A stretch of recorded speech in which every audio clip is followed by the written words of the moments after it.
নমস্কার বন্ধুরা, আমার ইউটিউব চ্যানেল লক্ষ্মীপূর্ণাতে আপনাদের সবাইকে স্বাগত। আজ আমি 2025 সালের দ্বিতীয় পর্যায়ক্রমিক মূল্যায়নের চতুর্থ শ্রেণীর পরিবেশ 6 নম্বর স্কুল পান্ডাপাড়া সারদা শিশুতীর্থ সমাধান করব। 1 নম্বর সঠিক উত্তরটি নির্বাচন করে বাক্যটি পুনরায় লেখো। নাম্বার ক, চুম্বকের ধর্ম হলো লোহাকে আকর্ষণ করা, বিকর্ষণ করা, আকর্ষণ করা। তাহলে সঠিক উত্তরটি পুনরায় লিখতে হলে পুরো বাক্যটি লিখতে হবে, চুম্বকের ধর্ম হলো লোহাকে আকর্ষণ করা। পুরো এটুকু লিখতে হবে। নাম্বার খ, পৃথিবীর টান আবিষ্কার করেন James Watt, Isaac Newton. Isaac Newton. তাহলে এটুকু লিখতে হবে, পৃথিবীর টান আবিষ্কার করেন আইজ্যাক নিউটন। নাম্বার গ, 0-100 ডিগ্রি সেন্টিগ্রেড উষ্ণতায় জল জমে বরফ হয়। 0 ডিগ্রি সেন্টিগ্রেড উষ্ণতায় জল জমে বরফ হয়। পুরো যতটুকু দাগ দেওয়া আছে লিখতে হবে। নাম্বার ঘ, 1 টুকরো কাঠ ও 1 টুকরো লোহা রোদে ফেলে রাখলে লোহা কাঠ আগে গরম হয়। পুরো এখান থেকে লোহা লিখে নিয়ে তারপরে আগে গরম হবে লিখতে হবে। 1 টুকরো কাঠ ও 1 টুকরো লোহা রোদে ফেলে রাখলে লোহা আগে গরম হবে। 2 নম্বর শূন্যস্থান পূরণ করো। নাম্বার ক, জলের জলীয় বাষ্পে পরিণত হওয়ার ঘটনাকে কি বলে? বাষ্পীভবন বলে।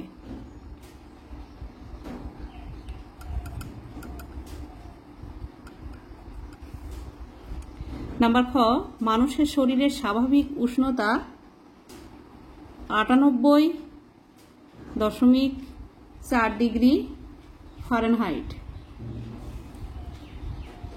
নাম্বার গ, পালতোলা নৌকা কোন শক্তির সাহায্যে চলে? বায়ু শক্তির সাহায্যে চলে। নাম্বার ঘ, ড্যাশ হলো সকল শক্তির উৎস। সূর্য হলো সকল শক্তির উৎস। 3 নম্বর সত্য বা মিথ্যা নির্বাচন করো। নাম্বার ক, কাজ করার ক্ষমতাকে শক্তি বলে। এটা সত্য, তাই এখানে সত্য লিখতে হবে। নাম্বার খ, বাষ্পীয় ইঞ্জিন চলে বিদ্যুৎ শক্তিতে। এটা মিথ্যা হবে, কারণ বাষ্পীয় ইঞ্জিন চলে তাপ শক্তিতে।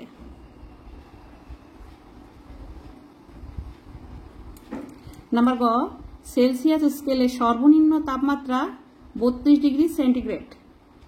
এটাও মিথ্যা, উপরে লিখে দিই। এটা হচ্ছে 0 ডিগ্রি হবে। নাম্বার ঘ, তাপের প্রভাবে বস্তুর আয়তন বাড়ে। এটা সত্য, তাপের প্রভাবে বস্তুর আয়তন বেড়ে যায়। 4 নম্বর নিচে প্রশ্নগুলি পূর্ণ বাক্যে উত্তর দাও। নাম্বার ক, বাঁধ কাকে বলে? বাঁধ হলো নদীর উপর নির্মিত একটি কৃত্রিম কাঠামো যা জল ধরে রাখতে বা নিয়ন্ত্রণ করতে ব্যবহৃত হয়। নাম্বার খ, শক্তির নিত্যতা সূত্রটি লেখো। শক্তির নিত্যতা সূত্রটি হলো, শক্তির সৃষ্টি বা ধ্বংস হয় না, কেবল এক শক্তি থেকে অন্য শক্তিতে রূপান্তরিত হয়। নাম্বার গ, পশ্চিমবঙ্গের কোথায় বায়ুচালিত বিদ্যুৎ কেন্দ্র আছে?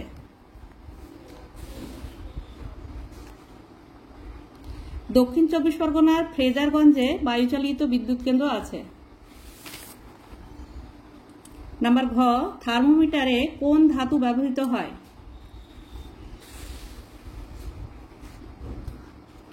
থার্মোমিটারে পারদ ব্যবহৃত হয়। নাম্বার ঙ, শিশির কাকে বলে?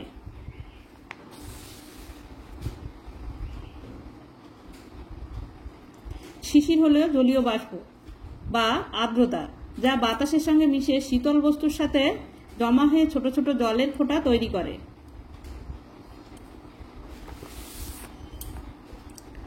নাম্বার চ, দুটি বিকল্প জ্বালানির উদাহরণ দাও।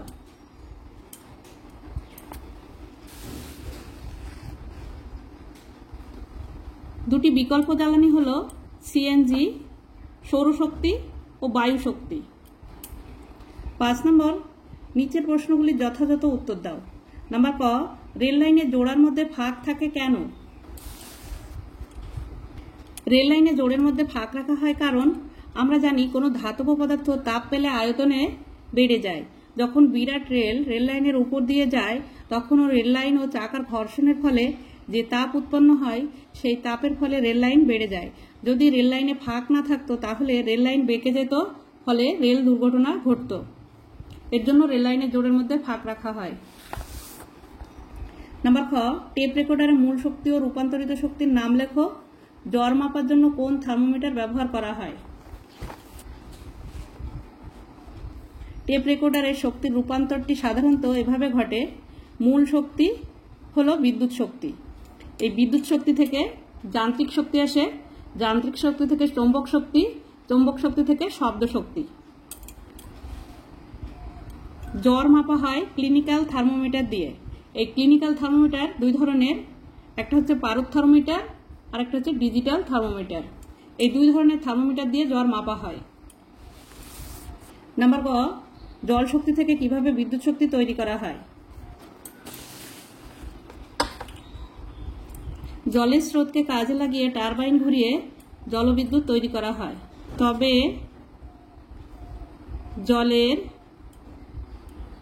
স্রোত প্রবল থাকতে হবে।